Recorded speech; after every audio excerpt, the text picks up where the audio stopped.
Well, well, well. Drowning you didn't seem to work. I'm going to have to try something a bit more to the point. You make that joke at least 3, maybe even 4 times in this review. I know it's a nod to Thunderball, but you use it a bit too much. Oh, shut up and do that fucking review. Now. Well, if you take this sword away from me, I will. Good.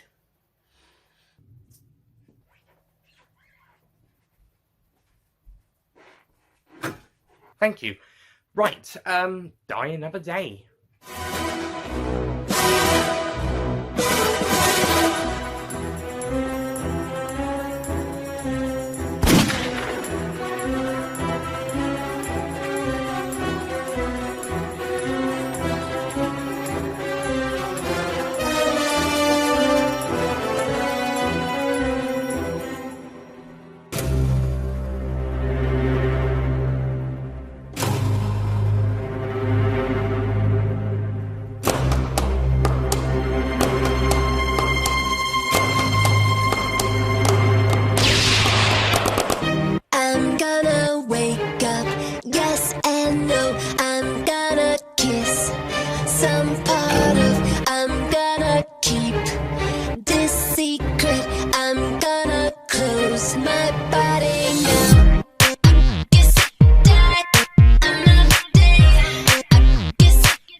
Gentlemen, Nick here, and welcome to my review of the 20th James Bond film, Die Another Day, the 4th and sadly final film to feature Pierce Brosnan as James Bond. More on that later.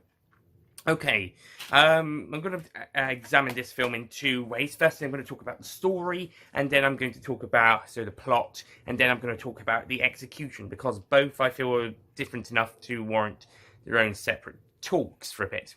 Okay, starting off with the story. The plot sees James Bond on a mission in Cuba. No, sorry, that comes later. On a mission in North Korea. And he has to assassinate a Colonel Tan Sun Moon. Original name, fun fact, was going to be Tan Moon Sun, I believe, as a reference to the unofficial novel Colonel Sun. Not the unofficial, the continuation novel Colonel Sun, but the name was changed for some rights reasons or something, so it was changed to Colonel Moon. So Bond has to go and assassinate him. However, Moon and his henchman Zhao get tipped off about Bond, and they try to kill him. Eventually, Bond does kill Colonel Moon, but he is then arrested and interrogated by General Moon, Colonel Moon's father, and sent to a North Korean prison where he is then tortured for some reason. Colonel Moon says he does not condone what happens there, but in that case, why did he send him there? Or at least say don't torture him, apart from when I want some information, or at least don't torture him every day, or at least don't torture him in this too badly. I need him alive. So, motivations are a bit mixed up with him. I mean, he has lost his son, but other reasons are mixed up. Eventually, Bond is traded with Zhao, because MI6 needs to get him out after supposedly Bond leaked information to the North Korea, cracked under pressure and told the North Koreans about something in America, an American thing. Of course, Bond didn't. He's being set up again, but MI6 has to get him out, and they're trading him with Zhao, who is a prisoner of the Americans, I think after he killed some Chinese agents. And Bond soon discovers that he is now obsolete. So he tries going out on his own, and eventually makes his way via Hong Kong to Cuba with help from Mr. Chang, who's actually kind of a bit of a fun guy. Fun fact, Michelle Yeoh's Wei Lin was supposed to return in that scene. Not sure why not, but to be honest, I don't really see how a Chinese agent can be a hotel manager at the same time. Maybe they're retired and they've got lots of money and they can open up a hotel. Also, fun fact, it's called the Ruby Lion Royale, which is a nice nod to this film being released in the 40th anniversary year of the film series, and the Royale may be a nod to Casino Royale.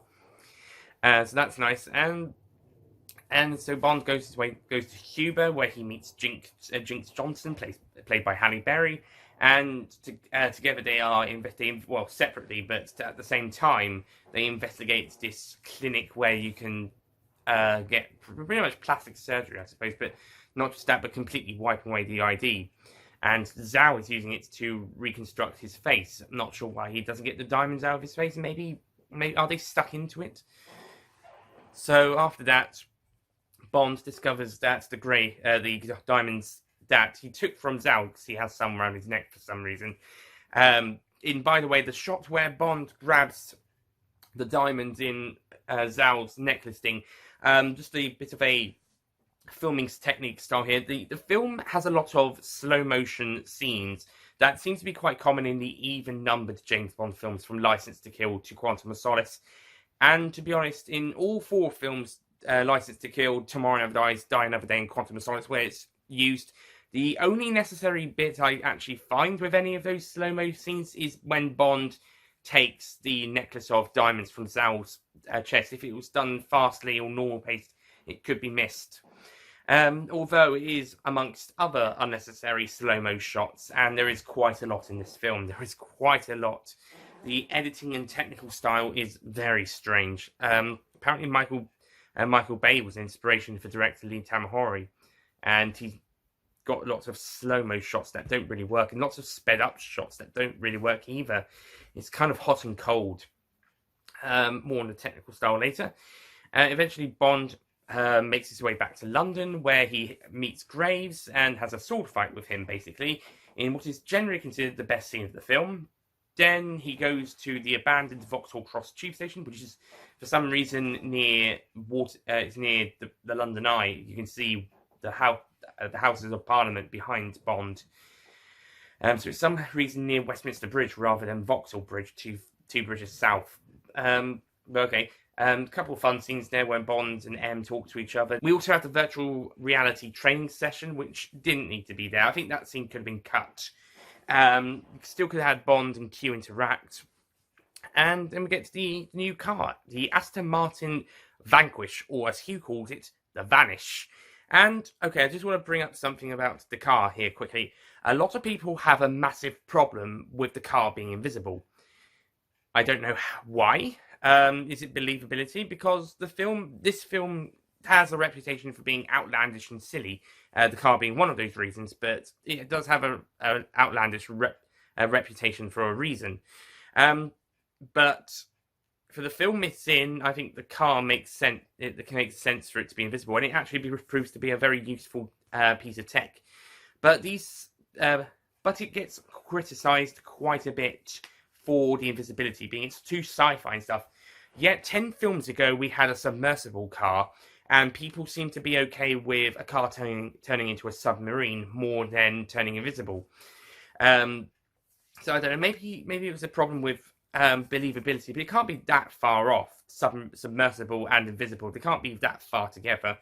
And Top Gear did try doing experiments on both cars, and both of them kind of failed, but they did work for a short period of time. But but you would not be able to use it like you see in the films. You'd only get it for a brief period of time. So, yeah, I think the fact that some people just have an issue with it being too sci-fi, and they forget that the submersible car isn't too far beyond the believability range as an invisible car.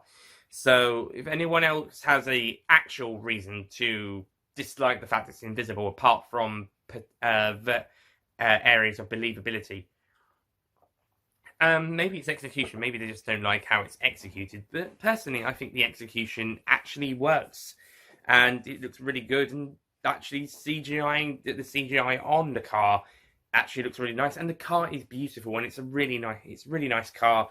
And there's a really great car chasing coming up, despite some awkward editing in places. But there's a great car chase scene coming up later on in the film, so you get more than worth the car. So, yeah, I like the car. I love the car, and I actually like it being invisible. I think it even serves a plot purpose at a few points. It works really well. It's not any different to a submersible car from Spy Who Loved Me. I mean, people seem to they consider that one to be the second greatest car of the series after the Aston Martin DB5. Yet they're okay with it being submersible, but they hate this one's invisibility. So, yeah, bit baffling. Okay, so moving on, we then find out that Miranda Frost, Gustav Graves' publicist, is an MI6 agent, and she goes out to help Bond. And Jinx also pops up in Iceland after a brief period of disappearing from the film. We then find out that Graves is Colonel Moon, who survived his supposed death. This comes kind of halfway in between a scene where Bond and Jinx are talking, then Miranda pops up and starts talking to them, but Graves and Zhao meeting kind of comes right in the middle of this scene, and I think it's a reveal that could have been saved a little bit later. I think they could have revealed Graves was Colonel Moon. They don't outright say it, but it's pretty much confirming it through the dialogue. And I think it should have been revealed a little bit later on, maybe after the Icarus demonstration, which is actually a really good scene. I think that's really well handled. And hey, come on, it's better than the Quantum of Solace press conference scene where the camera seems kind of more focused on people in the audience that we don't really know. I mean, it doesn't focus on them too much, but it does have a couple of shots dedicated to them, and a couple of shots dedicated to characters important to the story. In this case, in this film, most, if not all, of the shots of the press conference scene are actually focused on characters playing an important part of the story, or at least relevant to the story. So, yeah, that's at least one positive thing Die Another Day who has over Quantum of Solace preferers. Die Another Day has a better press conference scene, and a better car, and dare I say, better editing, not by a very long stretch, but still slightly better. More on Quantum of Solace's shit editing when we get to that film. Bond then tries to do some snooping. Yeah, he does some snooping. Then Miranda catches him and pretends to they pretend to have a romantic affair, whilst Jinx goes in and does some snooping, but is captured by Zhao and Graves. And then Mr. Kill, yeah, he doesn't have the most imaginative henchman name. He tries to kill her with the lasers, which is so obviously a reference to Goldfinger. This film is chock-a-block with references. Some of them are in your face, some of them are actually quite subtle, some of them are more background, and then some of them are outright recreations. This one sort of is closer. I mean, the laser's kind of coming closer to the neck, as it's going to chop the neck off, rather than coming up the body. Although it does have that slower pace, which means Bond is able to get to Jinx in time and rescue her, and then have a fight with Mr. Kill. And it's around this point where I think maybe we should stop having some American actresses as our main Bond girls for a couple more years, at the very least. Because I don't think they've been... I mean, not to criticise American actresses, they're great, but in the Bond films of the late 90s, early 2000s, I think... not really. You could have gone with someone a bit better. No offense to Halle Berry, I like her in other stuff like the X-Men films, but here not so much. And it's around this point where it kind of goes down a bit. Eventually, she does kill Mr. Kill, which is actually kind of a nice bit. I actually like how Mr. Kill is killed, and then you slice off his hand and use it to get out of the bit. Handprint recognition, kind of a weird thing to do. Bond then goes to confront Graves, and he has realised by this point it's Colonel Moon, whilst Jinx goes off to see Miranda. However, she gets caught, and Miranda reveals herself to Bond to be working for Graves. Being a double agent working for Graves. She's also revealed to be the one who betrayed Bond, so Bond has to escape, and eventually does and he does by using Graves' really fast speed car thing to get across the ice until Icarus is used to attack him. Double XM mug. And yeah, this is a weird bit where Graves demonstrates to some North Korean generals. I don't know if it includes his dad or not, but he demonstrates Icarus to them to get rid of Bond, and he sort of causes some global warming, and a tsunami. However, Bond escapes by, get this, surfboarding the tsunami with the back of the boot of the race car thing and a parachute from the back. okay, mixed opinions on this. It's stupid. It's very, very stupid, and it's so obviously CG apart from Bond on the surfboard and the um, parachutes, and it looks super hokey.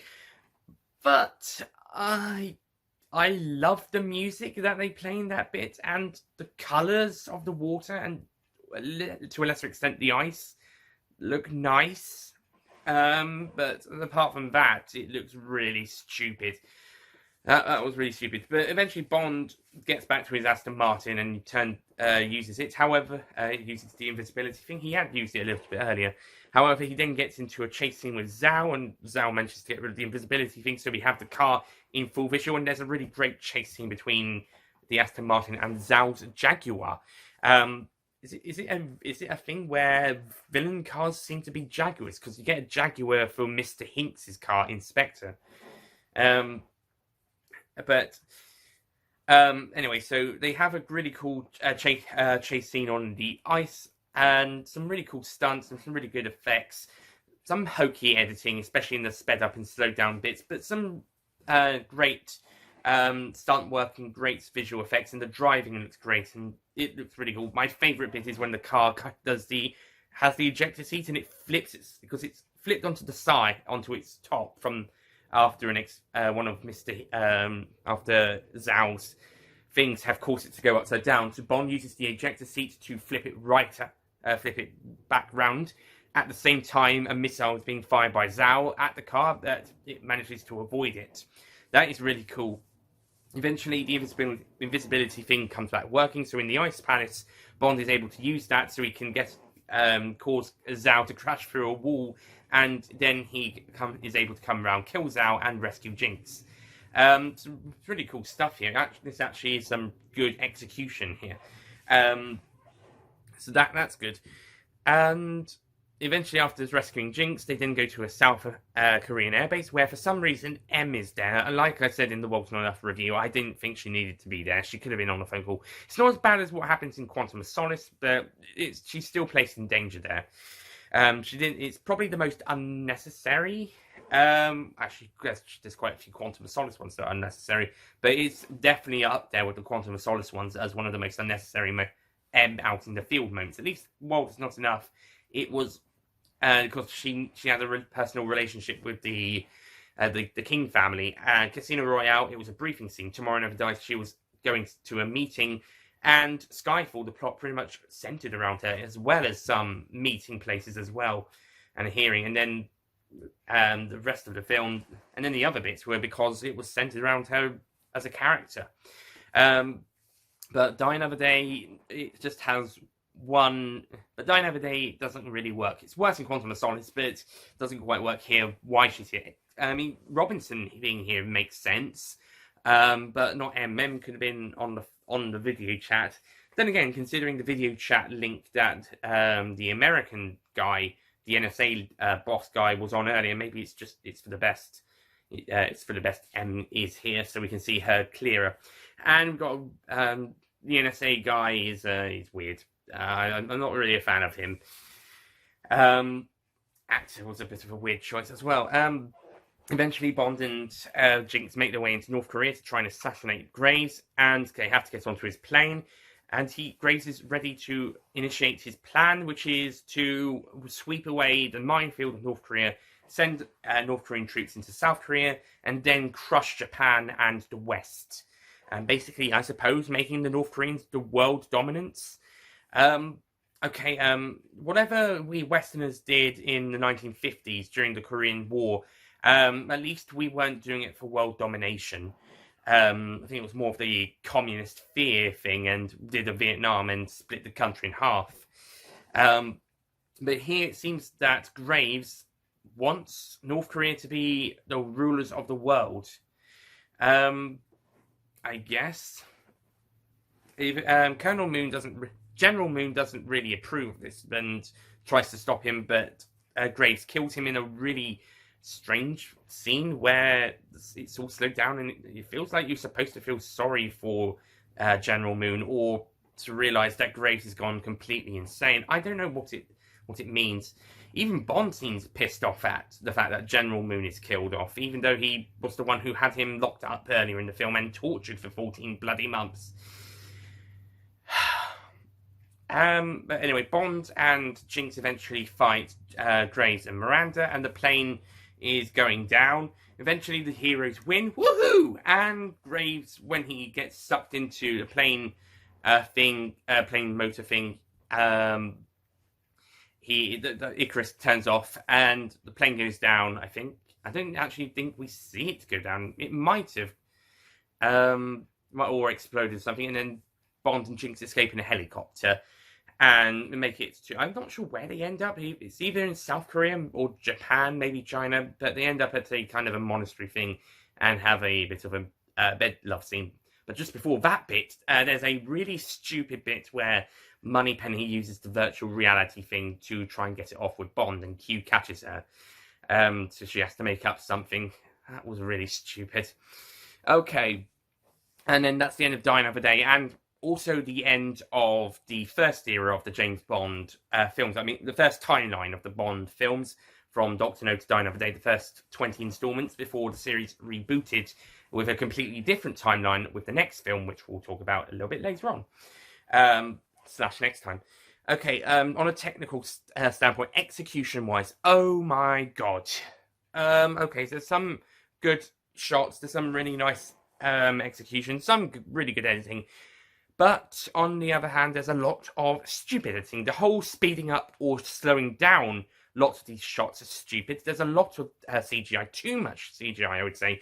Some of it you could have done a bit more practical effects. And it kind of comes off as not really a mess, but definitely lots of noticeable issues throughout the film in an execution-wise. Pierce Brosnan, I think he does do one last great performance as Bond. It might be his weakest performance of the four, but I still think he does a generally good job. Certainly still better than Sean Connery in You Only Live Twice. At least Brosnan gives a shit in this film, even if you can't deny he's still at least good. Or at least he cares. He at least cares. Halle Berry's Jinx, like I said, I prefer Harry. Like I said, in other things, Halle Berry is really good, like in X-Men, but here, not really. And I don't think the character of Jinx is that great. She's not incredibly annoying, I'll say that. She's not annoying, and she does have stuff to do, and she's not a screamy, crying girl who does absolutely nothing, and she's not a ditz. She actually does help Bond out quite a lot, and actually proves herself to be a pretty worthy character, but I don't think the character herself is that amazing. Miranda Frost is also not that amazing of a character, but there's some nice character development or at least character revelations of the character, and Rosamund Pike definitely does a really good job, and of course Pike would go on to be a really great British actress later down the line. Starting with Johnny English Reborn, she's definitely a very notable British actress that's been appearing in quite a lot of stuff throughout the last decade. As of this review being made. Well, maybe not starting with Johnny English Reborn, but that's my next, along with Thunderbirds Argo and Gone Girl, that's the most notable one for me. I haven't even seen Gone Girl, I just know that's quite notable. Toby Stephens as Christopher Graves, I actually think he's pretty good. I actually think he's really invested in the character. He does go a bit nuts later on, and he might be a little bit too snarky for some people, but I think Stephens does a good job with the character he's given, and I think the character's alright. I mean, he's not the worst villain of the series, don't deny it, you know he's not the worst. I think there's worse out there, both seen in previous installments and in later installments to come as well. Quantum of Solace. I also have to mention with Pike, she is loving the scenes where she's evil. When she's fighting Jinx, she is really into her character at that point.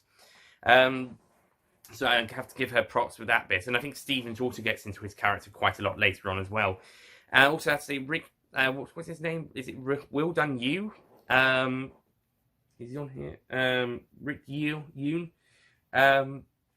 Zhao, he's alright. I think he sounds a bit too American later down the line. Maybe he's had his sort of a voice change as a character to sound a bit more American.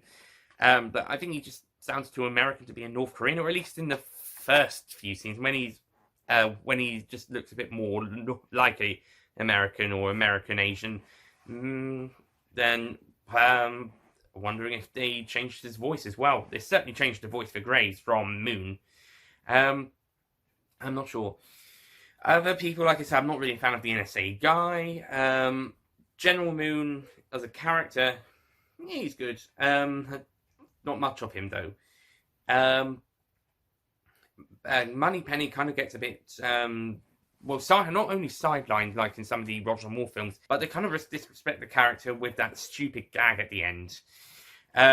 He's not very well utilised. Q, on the other hand, is a little bit better. John Cleese takes over the mantle of Q after Desmond Llewellyn's sad passing, being promoted from R to Q after supposedly the Q, Llewellyn's Q, retiring in the film series and R being promoted.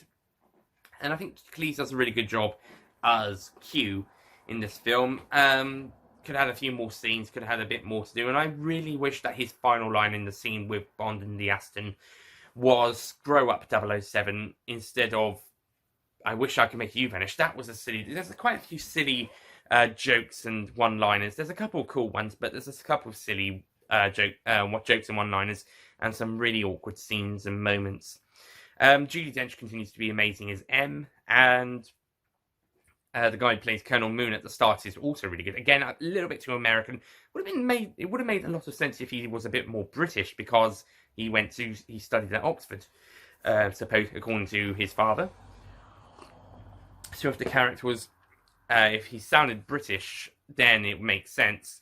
And considering his line about it's pathetic that the British still think that they have the right to police the world. Well, considering that you're up to no good, old chap, considering you want to take over the world, or at least have your country take over the world, then yeah, I think we do have the right to police the world, because if somebody is attempting to take over the world, then we have to stop you, because that's not allowed. We've learned from that mistake, so we've got to teach others not to do that.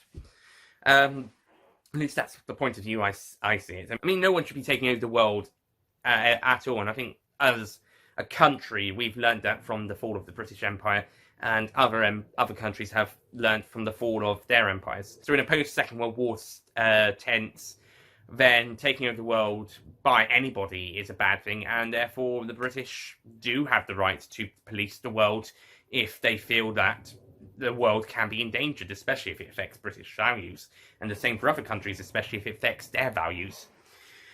Okay, so moving on. That's about it for characters. Oh yeah, Mr. Kill, don't really care. Cool death scene though. There's this other guy who hangs around with Graves. Yeah, he's alright. Yes, loyal henchman, but I don't really care for the character. That's about it, I think. Okay, like I said, technical level, not really very good. I mean, some great cinematography, some great filming stuff, but there's a lot of really stupid edits, and it just looks weird. And the idea to base it off Michael Bay, that's even if Michael Bay does this stuff, I haven't watched many. I don't even think I've watched any at all, actually.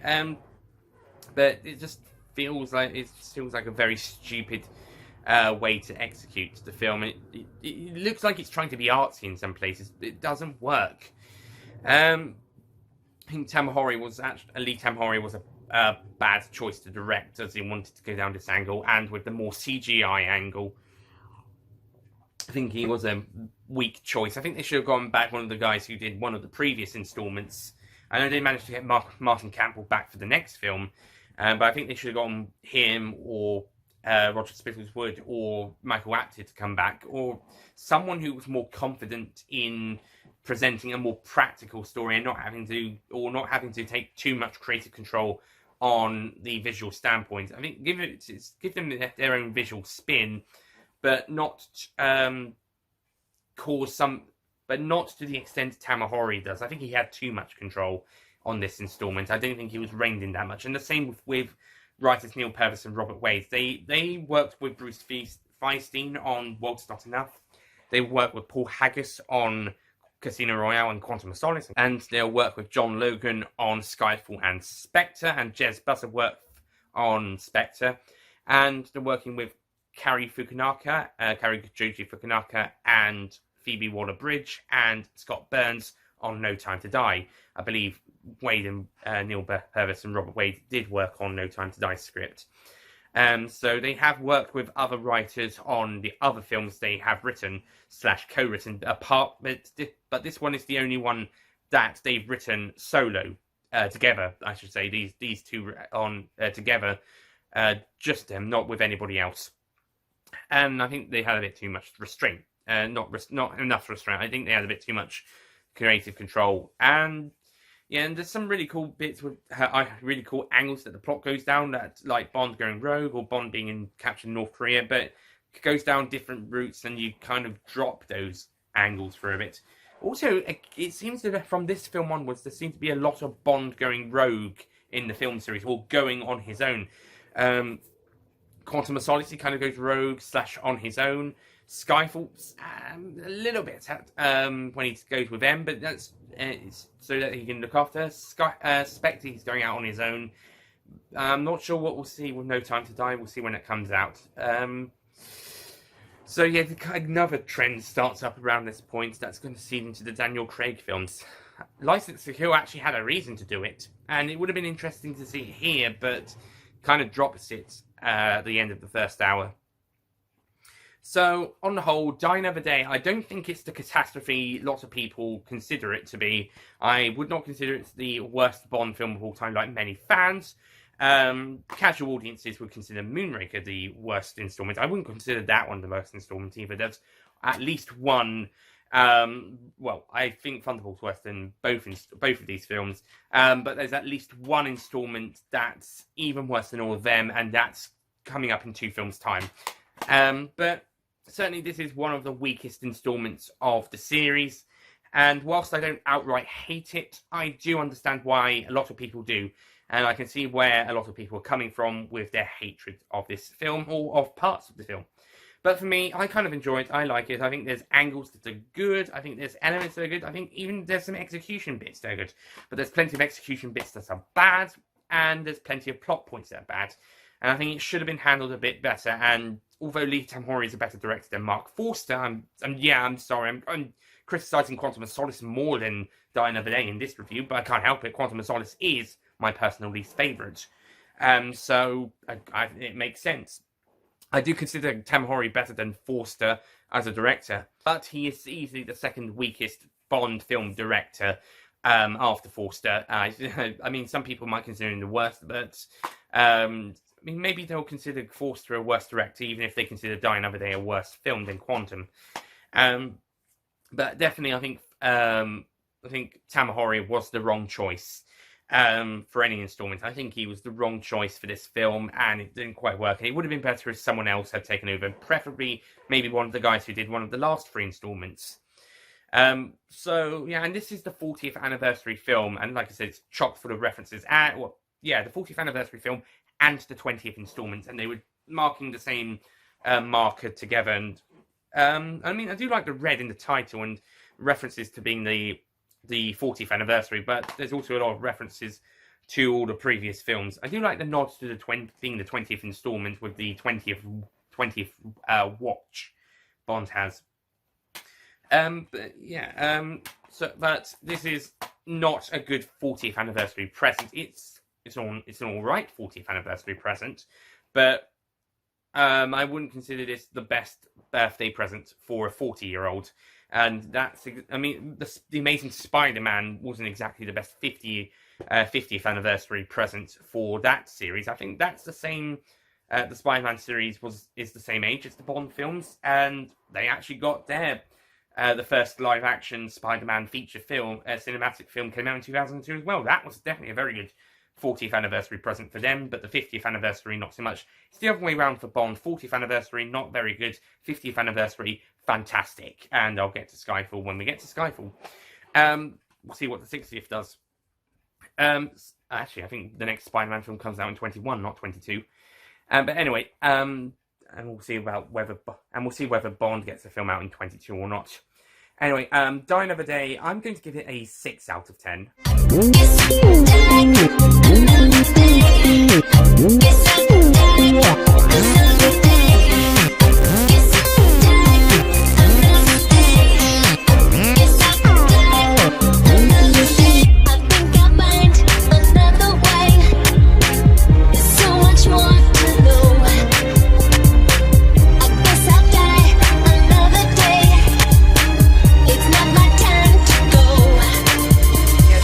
plenty of things wrong on both a script and an execution style, but level, I should say. But I still consider it an alright film. I think it does okay. Some good elements, some pretty bad ones. Not a masterpiece at all, but not a complete disaster either. Although I can see why some people would consider it a disaster. And to be honest, it did come out at a bad time. It's a bit more of a silly camp, let's have a laugh Bond film. Well, in the second half. The first half looks like it's going to be a bit more serious, but then it goes mega silly, Moonraker style, in the second half, for some reason. And considering the climate of the world at the time, 2002, it was literally just over a year since the 9/11 attacks. So the world wasn't really in the mood for a campy spy film. It was more in the mood for something a bit more serious, like the Bourne films. So a complete change of direction was required for the next film. Sadly, Pierce Brosnan was let go from the role, and this ended up being his final film, which is a shame. I don't even know if there was any. I think there might have been some personal problems between him and the producers, but I think it was mainly due to the different direction they were going to go in. Otherwise, Brosnan would have returned for the next installment. However, after dropping him, the producers decided to reboot the series and make it a darker, grittier film installment, a la to Batman Begins, a la to Christopher Nolan's Batman Begins, and the Bourne films. And what we got is possibly one of the best Bond films of all time. So stay tuned, as in 2 weeks' time, we'll be taking a look at Daniel Craig's first James Bond film, and the first Bond film in the new rebooted timeline, Casino Royale, based on the novel by Ian Fleming. And yeah, I mean, the novel itself is one of the best Bond novels. And when it comes to the film adaptation, yeah, one of the best films of the series. And between you and me, this is the best version of Casino Royale in film. So anyway, next time, Casino Royale 2006, starring Daniel Craig. And yeah, we'll be into the reboot timeline. So I'd just like to say thank you to Pierce Brosnan for being James Bond for the 4 films he was in. And that's it from his era, and that's it from the original timeline. The first timeline from 1962 to 2002, with the first 5 actors and the first 20 films.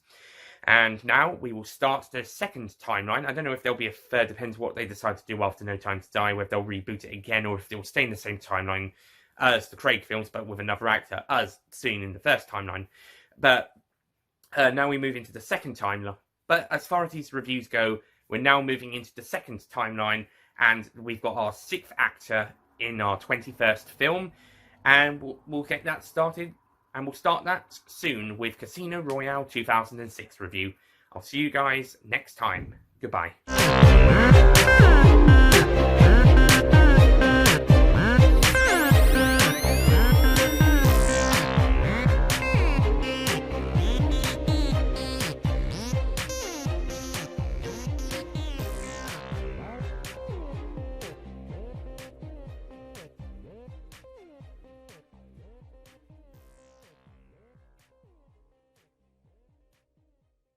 Don't forget to click below to subscribe to the official Nicholas Payne Retro YouTube channel. There's the virtual reality training session, which is unnecessary. It doesn't really need to be there. Both of them kind of failed, but had some significant and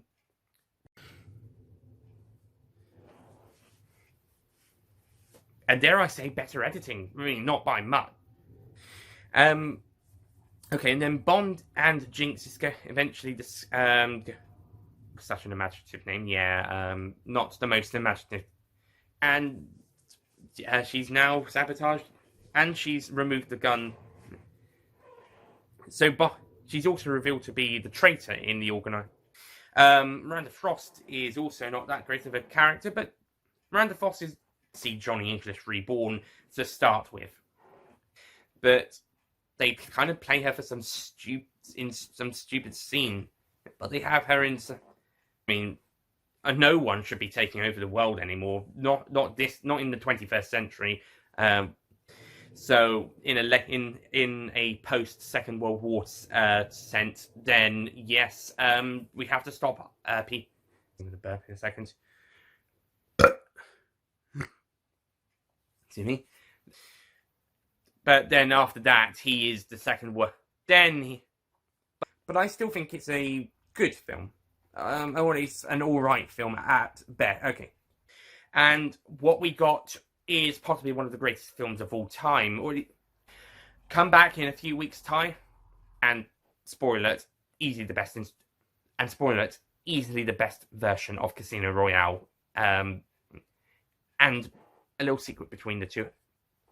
Well,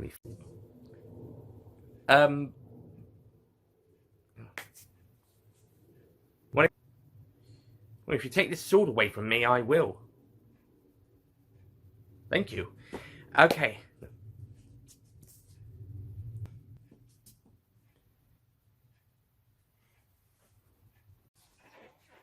Well.